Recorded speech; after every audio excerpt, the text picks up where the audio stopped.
podcast is part of the Sports Social Podcast Network.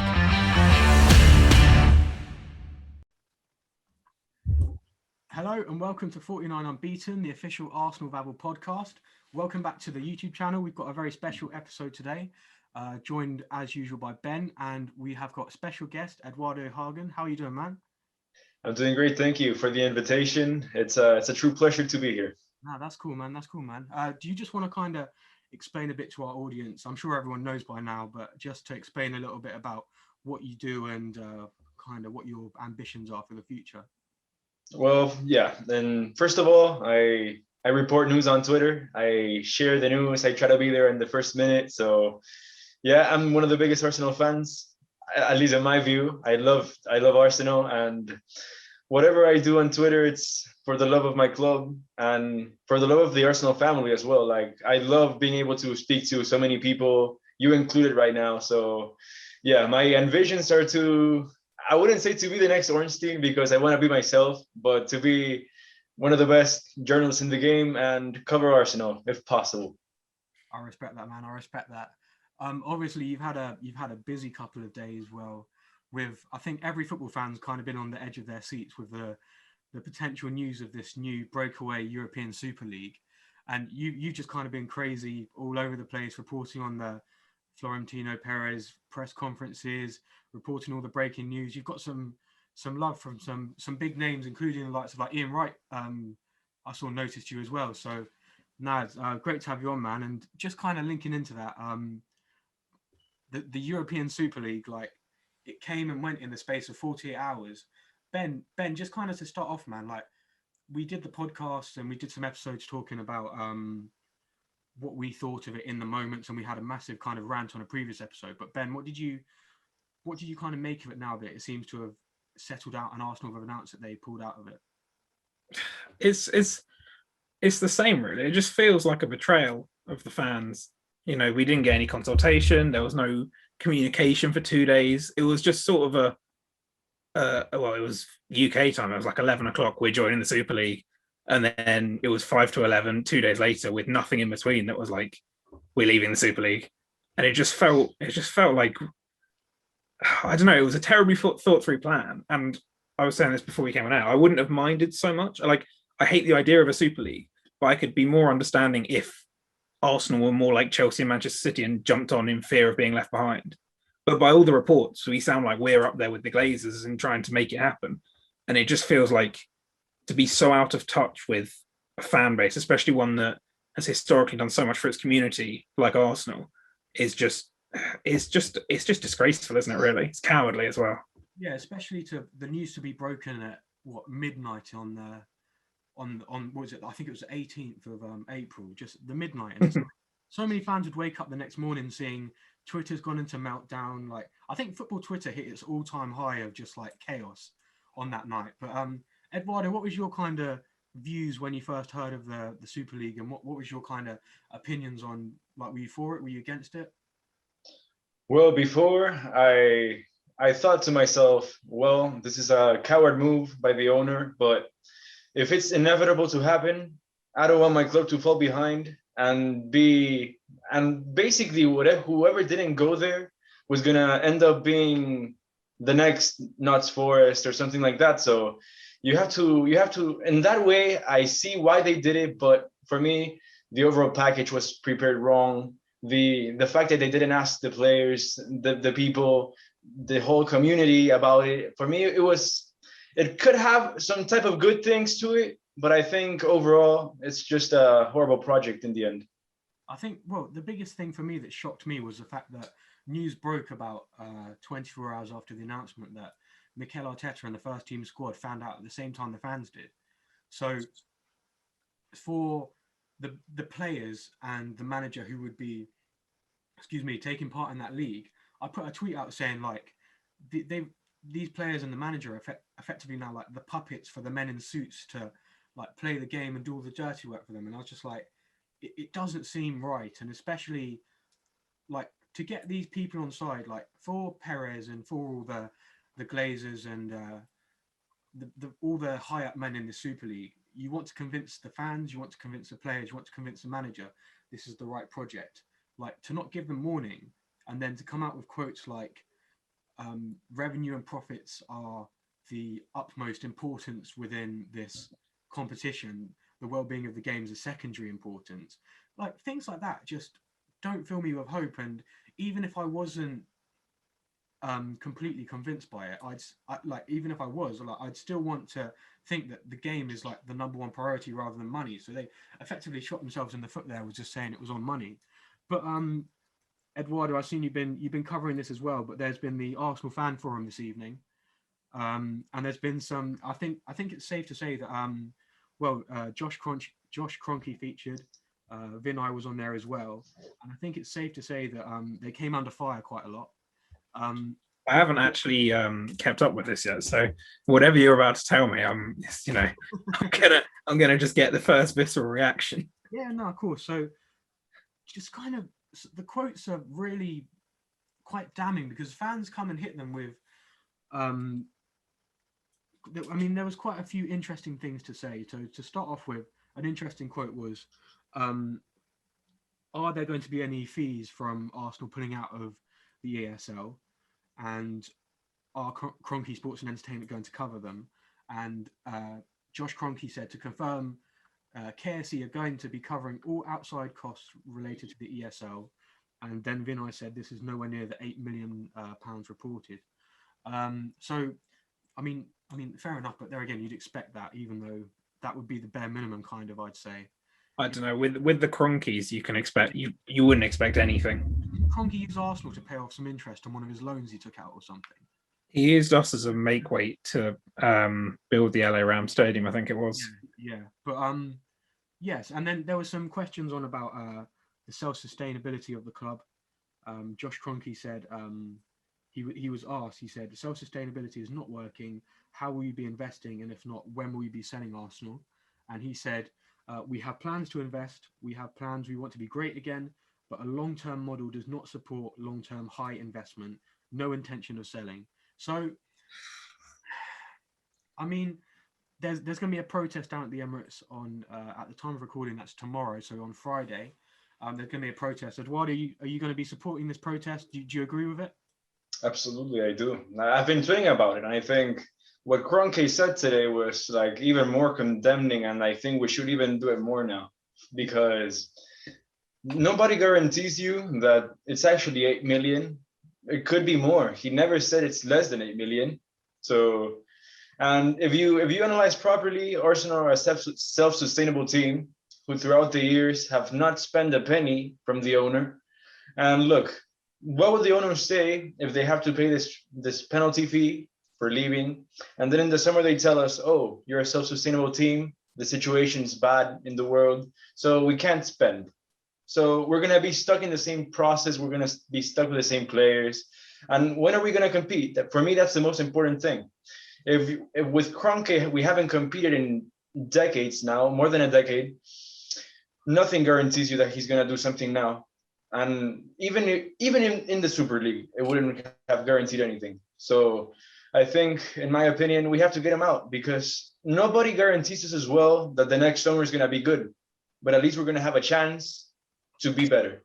No, Do you think, just quickly on the Kronkes, that because Arsenal are a failing business, that if they have no intention of selling, then the only logical explanation is that they have an intention of putting more money into the club to try and raise their profits? Because obviously, as you say, it's been a bad year, not just for Arsenal, for everyone in the football world, and much further on than just football. But the Kronkes are still at what, 11 billion or whatever it is net worth. crazy. Do you think they'll invest, say, 100 million of it? And there were rumors that they paid for parties release clause, or helped pay for parties release clause. Do you think they'll invest more because Arsenal are doing so badly if they're not going to sell? Well, we have to hope it's that way, because if not, we're going to be doomed. So we don't have much to ask for, in my opinion. We're just, in this moment in time, we're tied in hands. So the only thing we can do is riot against to get him out. But what if he doesn't? He doesn't have to do it because we riot. So it's a very complex situation, and I think we have to be positive. We have to be hopeful, because it's not looking good. This last decade hasn't looked good. For me, Arsenal are one of the biggest clubs in the world.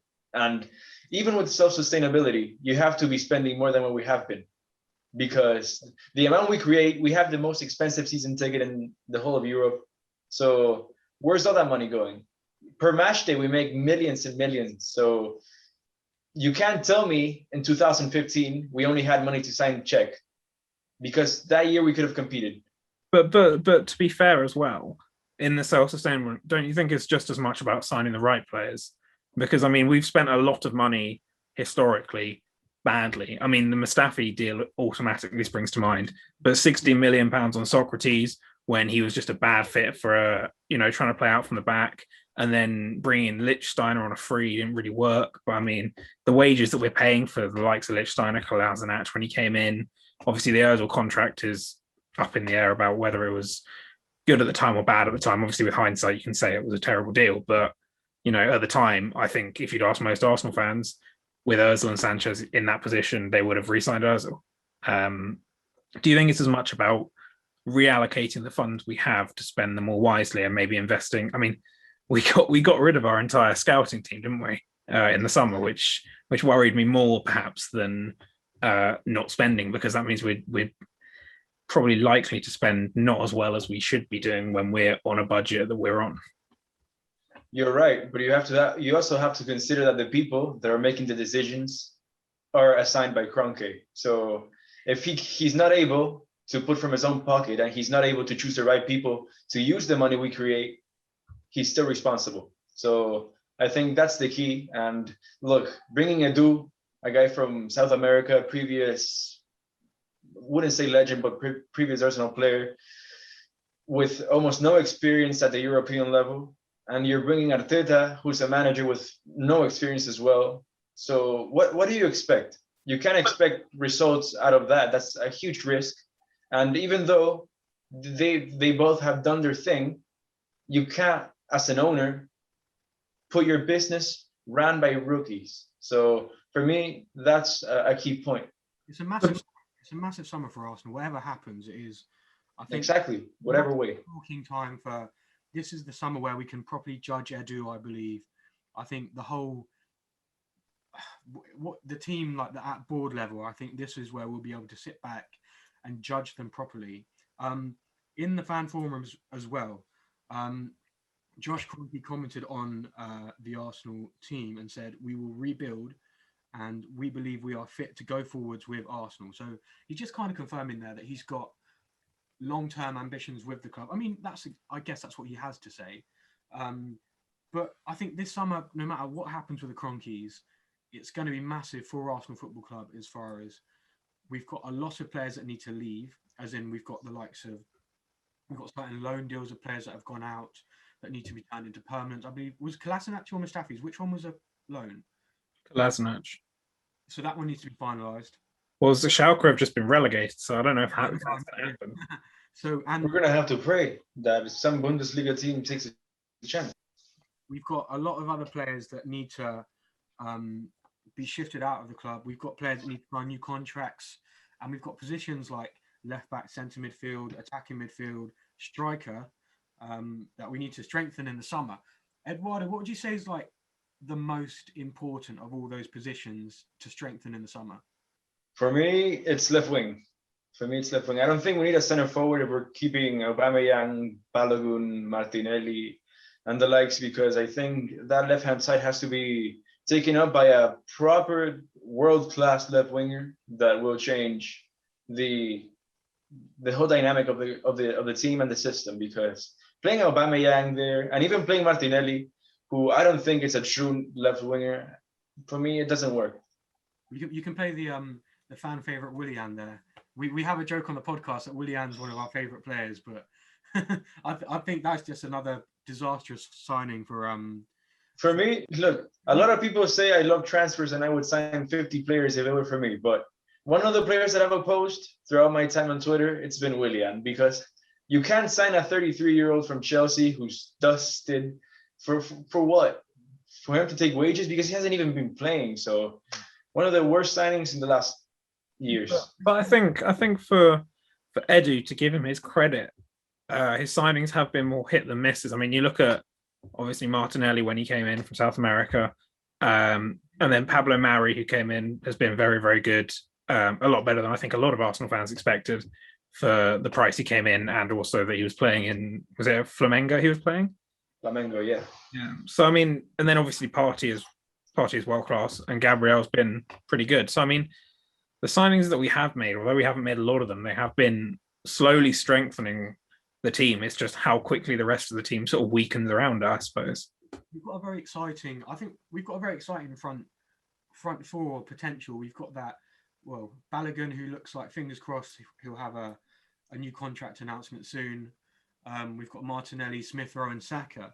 And obviously Martinelli, we'll wait and see with his development as to if he is transformed into a centre forward or if he plays on that left. But we've got a lot of very exciting young players. But if you have to choose a left winger just for the sake of it, so you say a world class left winger, Eduardo, you've got unlimited, well, within reason, an Arsenal budget.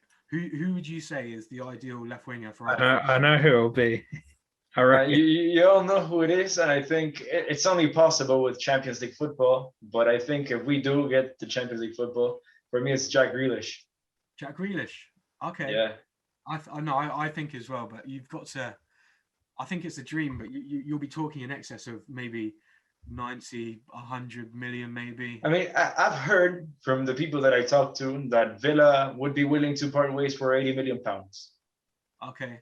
But yeah, like you said, it still would be the record signing. So yeah, and our last one's still a work in progress. So I mean, yeah, but I think Grealish. I think for me, I mean, if you watch the Premier League, he's a certified hit. If you buy him, he won't flop.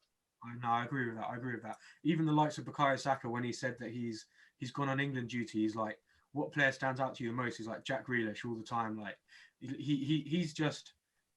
I mean, look, he's 25. He plays the position we need the most. He's a leader. He fights for the team.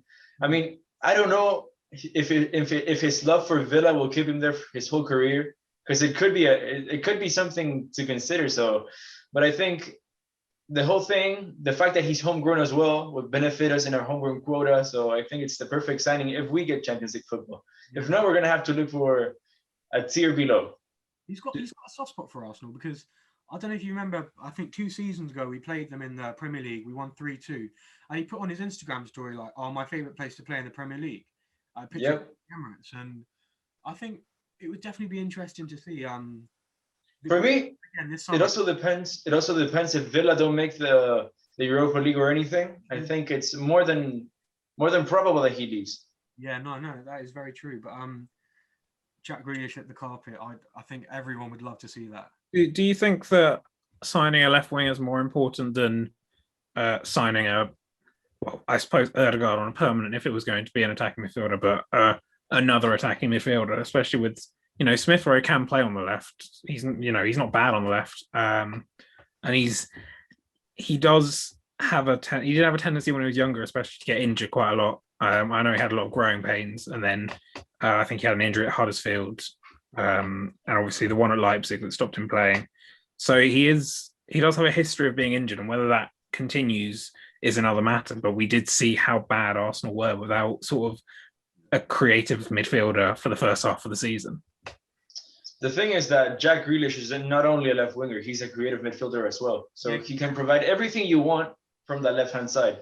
So if you play Emil or Bukayo in the middle and then Pepe or someone else on the right, you're still going to have everything you need creative-wise. And I think that's the most important thing. I think Ødegaard, as good as he is creating, he lacks other aspects that Grealish has.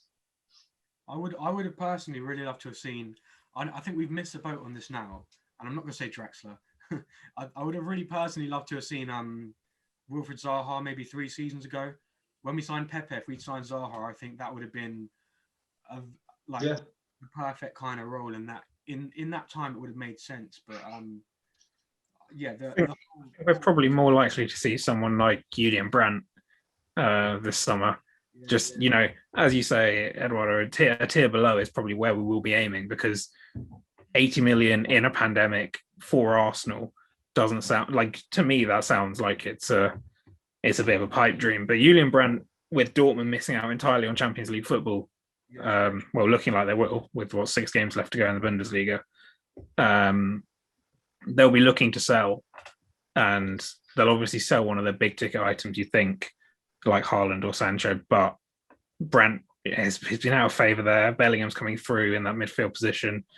It's one of those that could be done for probably not a lot of money, probably 20, 25 million.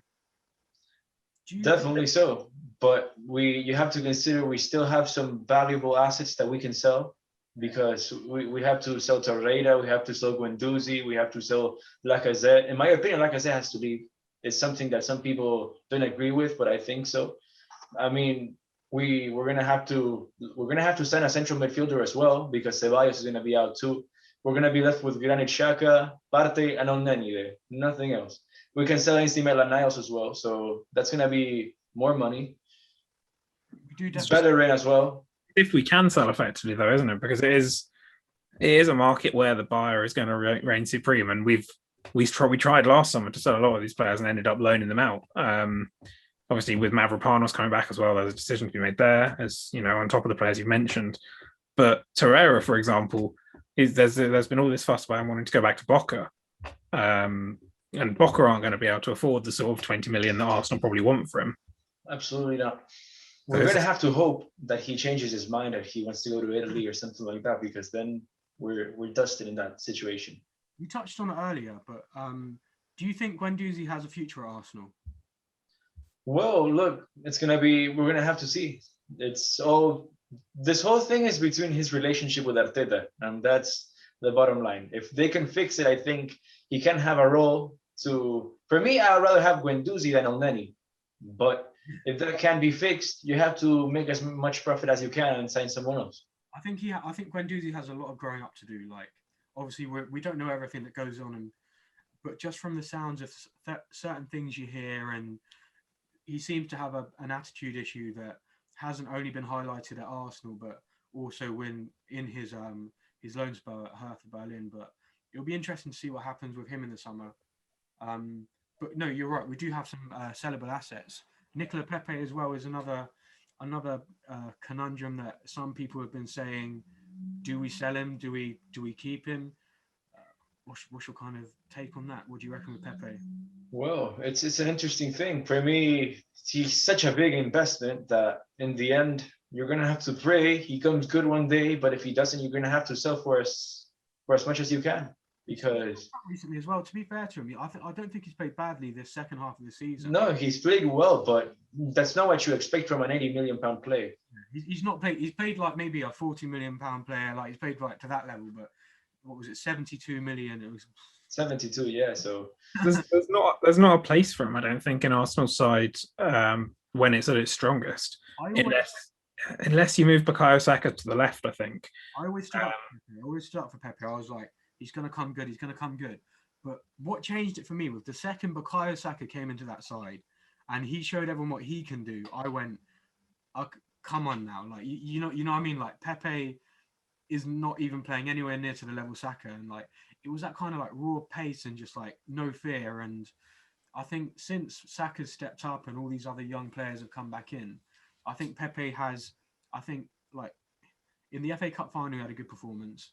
And in the run-up to the final, and in the Europa League this season, he's been very good. So I think it'll be interesting to see what happens with him. But Europa League aside, we do seem to be putting all our eggs in that basket. We have a Premier League game to play tomorrow against Everton. I mean, it doesn't even feel like the Premier League games. They don't even feel like getting excited for anymore, do they? Like it's just we're not playing for anything. I mean, what we could potentially go ahead or level with Everton? Level with Everton, yeah, but they'll still have a game in hand. So it's but it's just trying to avoid injuries, which unfortunately we couldn't avoid against Fulham with Lacazette going off injured. But we've got quite a big with the Everton game. I guess one of the main talking points is Lacazette's out, Aubameyang's out. Is this now a chance for Balogun to come in, or Martinelli, or do you think Arteta will go with Nketiah? For me, I think we should go with Martinelli because he's been playing lately up top. But I think the second option has to be Balogun, and the third option has to be Nketiah. Yeah, I agree. I think Arteta will go with Nketiah. We were saying on the podcast in the game. Did you watch the Fulham game, Eduardo? They did. I watch every game. Chief question, to be fair. We just couldn't believe the fact that Nketiah scored, and like, yeah, fair play to him, but then he went like that to an empty stadium. I mean, just like, why?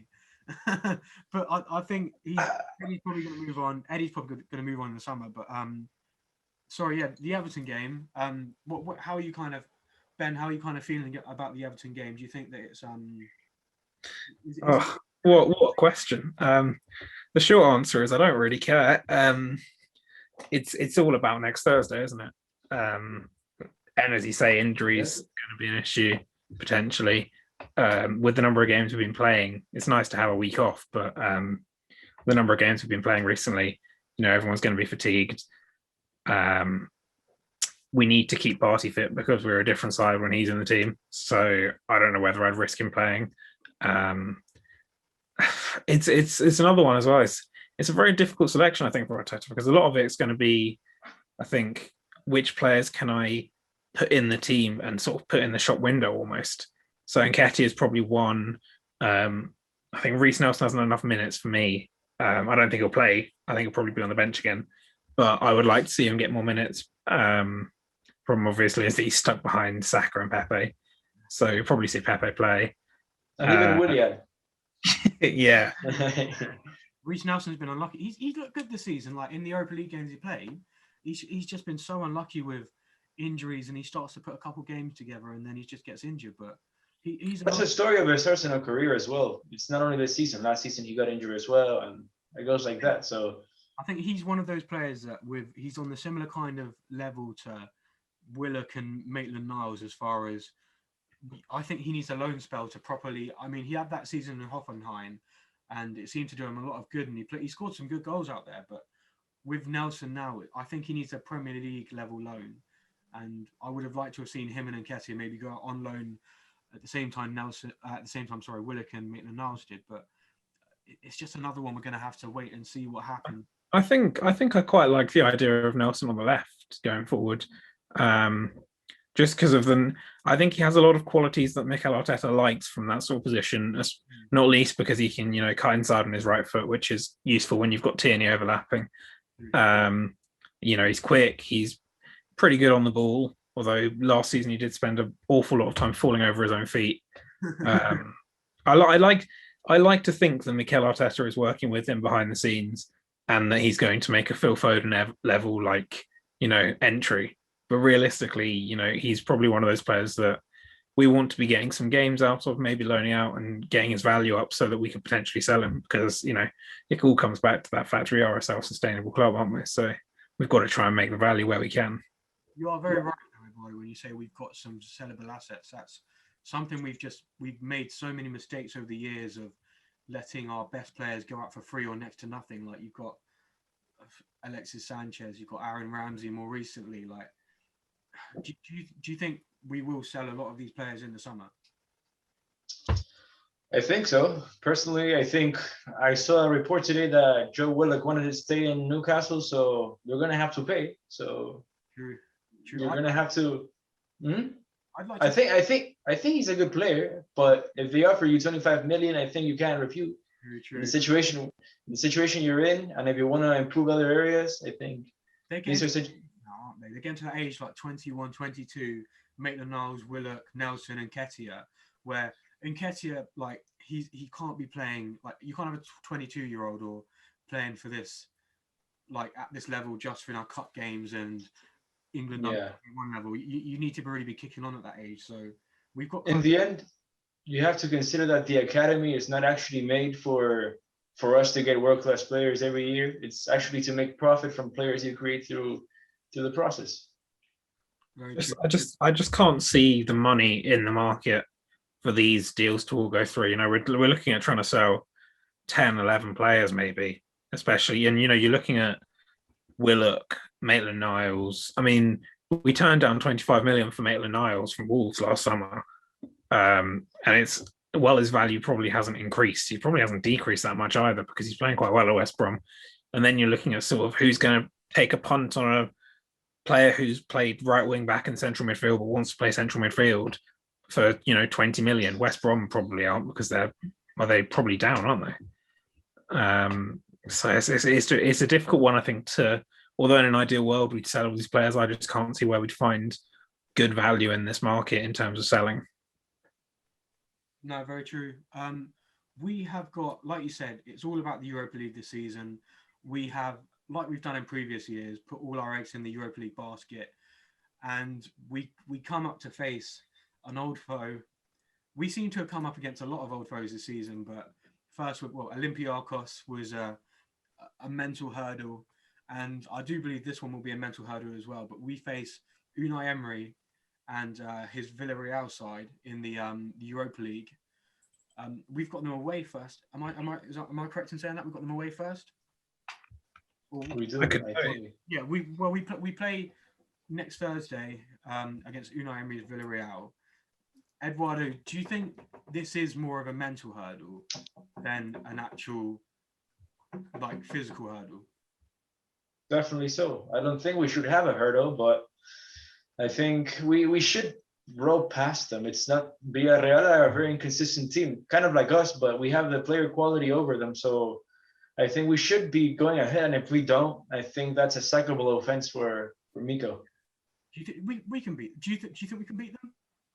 Definitely so. I think we can beat them in both legs if we want to. No, I agree. We need to, whatever happens, we need to go out there comfortably. And the way we dispatched of Slavia Prague, we just turned it on and we just scored some beautiful goals, especially the Saka one. It's just like we know what we can do, and it's just that getting over it and playing certain players just not being good enough, unfortunately. But Ben, how are you kind of feeling about this one? I don't know. Not as confident as Eduardo, must be said. I think that as you say, Villarreal are like us, a very inconsistent team, and I think the most worrying thing about this fixture is that it's two teams that have the ability to be brilliant on their night and really inconsistent on other nights, and you basically have a 50-50 about which one's going to turn up. They've got some very good players. Gerard Moreno's in brilliant form. He's obviously the one we've got to keep quiet, but also there's something about that fixture that worries me. I think not just because it's a European semi-final, but because of all the narrative that builds up to it, and the fact that Lacazette's probably out of it. Aubameyang might not be back for it. It's a case of we've got quite a threadbare squad at the moment, and when you're looking at your striking positions, particularly, you've got, as we've already mentioned, Nketiah, Balogun, and Martinelli, and none of them have particular experience playing through the middle, especially not on this sort of night. Are we our own worst enemies in this aspect? Oh, 100%. I've been saying since we drew Benfica, we've got to beat the team in front of us and ourselves every game. That's the problem. The only way, always, isn't it? We just make such a meal of it, and then we can't look into it too much. But Manchester United in the final. It'll be nice. Imagine losing that game, man. But imagine winning it. Yeah, that's the thing. It's do or die. If we win, it's gonna be hectic. All over again. We're gonna have to. Truth is, we shouldn't even be giving them a sniff in that final, because this is a game where we need to win it. We're 3 games from the Champions League. Manchester United are in it next season. We've got so much incentive to beat them, and I think we have the same as Baku. I know, but I think the players that suffered through Baku have to take a lot of lessons about what went wrong in Baku, not least because we set up terribly. And there was all the narrative about Eden Hazard's last game, and the whole Maurizio Sarri and what was it? I think the 2 Chelsea players having the fight before the final. Yeah, and Kante being injured. There was so much that was going on in that game. I think it almost detracted from the game, and it became a sort of, in a weird way, we became the favourites because of everything that was going on with Chelsea, and that we're terrible at being the favourites. I don't think it would happen again. I don't think it would happen again if we don't get it wrong. There's a big if. We still have a very tough couple of games to get past Villarreal, but if we get to that final, I don't think Baku situation would happen again. I do believe we'd be much more mentally prepared, and I think we're much better off with players as well. We've got players we can rely on, hopefully Kieran Tierney will be back and fit for for that game should we get there. Hopefully, Thomas Partey and Granit Xhaka will be able to re-establish that midfield partnership, and then hopefully one of Lacazette and Aubameyang or both will be fit for this tie. That's a lot of hopefullys. It is a lot of hopefullys. But I think we're much better off, especially with as well the centre back situation with I think Gabriel is much more of a solid centre back, and we've got one of Holding or Pablo Mari to have next to him, which I think we can depend on. Would you agree with me saying we can depend on them much more than Mustafi and Koscielny and I don't even know what to think about this Arsenal side anymore. Every time I think something, they prove me wrong, and every time I think, we might be turning a corner, we're back to square one again. So it's been an odd season for the Premier League. It's been an odd season for Arsenal. It's been, an odd couple of days for the European Super League. It's just, I'm looking forward to this season ending, hopefully with the silverware, but just in general, I'm looking forward to getting it. Feels like it as an Arsenal fan, it's been a lot of a slog this season. There have been times when you sort of you're like, oh, have we really got to play again in 3 days? I don't think I can bring myself to watch that again. Well, just to... we haven't acknowledged this, but I think the presence of David Luiz in that final would be very crucial. He was brilliant against Manchester City in the last season in the semi-final, wasn't he? Yeah, and against, I think he got man of the match against Manchester United earlier in the season as well. In the big games, he's great. Yeah, well, that's the thing is, his ceiling is much higher than Mustafi's, but he's equally, capable of one of those moments where you just think, why have you done that? But if you recall his final history, the one against Bayern in 2011, he was, I think, the best player after maybe Drogba and such, but he was brilliant. So I think we need him there, and he can lead us to glory.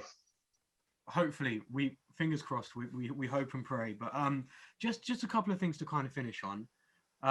Just a little game, kind of. Eduardo, if you can, so you're Edu, and you can sign 3 players this summer.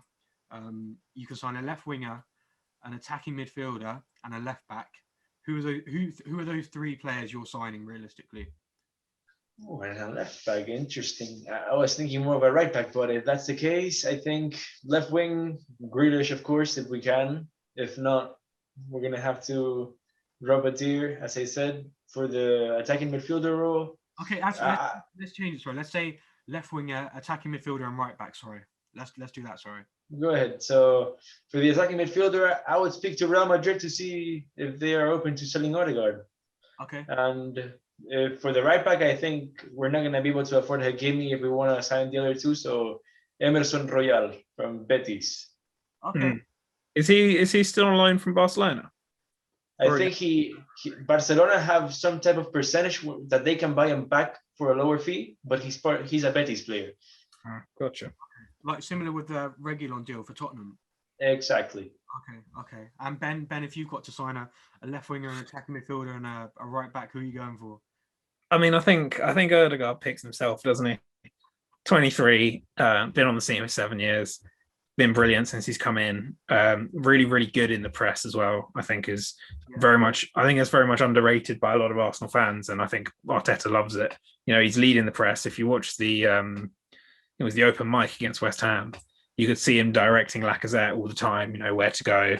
Captain as well, isn't he? Yeah, he's the captain of Norway at 23.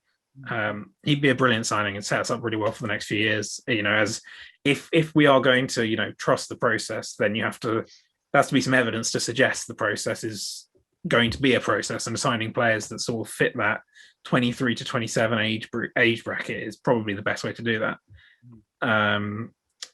So left wing. In an ideal world, I would sign Jack Grealish, but I think for money, I think it would just be a bit tight. I mean, you can look at loaning Odegaard again, I suppose. That might be something that's possible, especially if no one comes in from, with big bids. But I think if you're going to prioritise, I think I'd probably prioritise Odegaard and then move to left wing. I think Martinelli could do a job there if necessary for a season. I think, Smith Rowe can play there. I don't really know. I haven't actually given left wing any thought. Right back, I'd go for.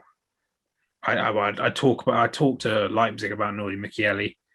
I think he's very good and can play on the right side of a back three as well, which is quite useful if you ever need to transition into that again. Obviously, Lamptey's the one that everybody likes the look of, and he's homegrown, which helps. Very young player. He came through Chelsea's academy, I believe. And came through Chelsea's academy and was sold to Brighton for like 3 million. He's very so quick. He's rapid. I don't know. He had a knee injury. I don't know if he's back yet. Not yet. With as we saw with Bella, and they can sort of affect careers. So I'd be holding off on Lamptey for the moment. There's the other name that I wanted that Torres ACL as well, James Justin from Leicester. Okay. He looked very good when he was playing. Yeah, he was in with an outside shout for the England squad, I think. One for me that I think you haven't mentioned yet that goes under the radar a little bit is Max Aarons from Norwich. I think he's just Norwich will be coming back up next season, but he's a player that he was touted that Bayern Munich might be interested. Arsenal they haven't really been spoken about much, but I think he'd be a good signing as well. But we've seen Fabrizio Romano confirm it. Bellerin will be leaving the club come the summer, and I think it's been in the works for a while, hasn't it? It's unfortunately not ended the way we as Arsenal fans would like to see it for Hector. It might end with him lifting the Europa League. Well, hopefully we hope so. But I think I can speak on behalf of every Arsenal fan when we can all say Bellerin is we do have a lot of respect for him, and he's been a brilliant servant to the club, and his attitude has never been an issue, and he's always been a fan favourite in a way, especially some the way he's come through. Well, we signed him from Barcelona at a very young age, and he came through from the 23s to the first team and burst onto the scene quite literally. But yeah, just kind of going to, we'd love to see Bellerin lifting the Europa League trophy. And hopefully against Manchester United, it would just be a beautiful sight. United standing Goldbridge in the mud would just be something I'd love to see. But Everton on Friday, we're going to do the beforehand score predictions. Eduardo, can you score prediction for Everton? 2-1 Arsenal. 2-1. I can't say that my team's gonna lose, so 2-1. Ben? 1-1. 2-2. I think the points will be shared. Everton are pretty good away from home. We're pretty bad at home. I think that Calvert-Lewin being back for them is a big plus. I think we might see Pablo Mari play instead of Gabriel, just for the physicality, because obviously Calvert-Lewin is brilliant in the air. Yeah. But I think that there'll be goals to be had at the other end as well. It was last season. I don't know if you remember last season's game. Calvert-Lewin scored no red kick in the first minute. So if we can keep the ball out of the net early on, that would be a brilliant plus. I'm gonna agree with Eduardo. I'm gonna say 2-1, but I don't know how I feel about this one. I think Everton they can be very good or they can be very bad. So we'll have to wait and see with that one. But we're going to wrap the podcast up there. Eduardo, thank you again very much for coming on. Thank you for inviting me. We'll have to have you back on again another time. Ben, cheers as always. Arsenal play Everton on Friday. There's going to be the protest before at 6 o'clock, I believe. Any Arsenal fan, if you feel you want Kronke out, if you feel that the board haven't treated us right as Arsenal fans, get down at the Emirates, 6 o'clock, make your voices heard. We'll be tweeting out lots of content around that on our Twitter at ArsenalVavel1. Eduardo will leave your links all down in the description. Feel free to check him out if you haven't already. And we will catch you again soon. Cheers for listening and see you in the next episode. Find more great shows or join the team at sport-social.co.uk.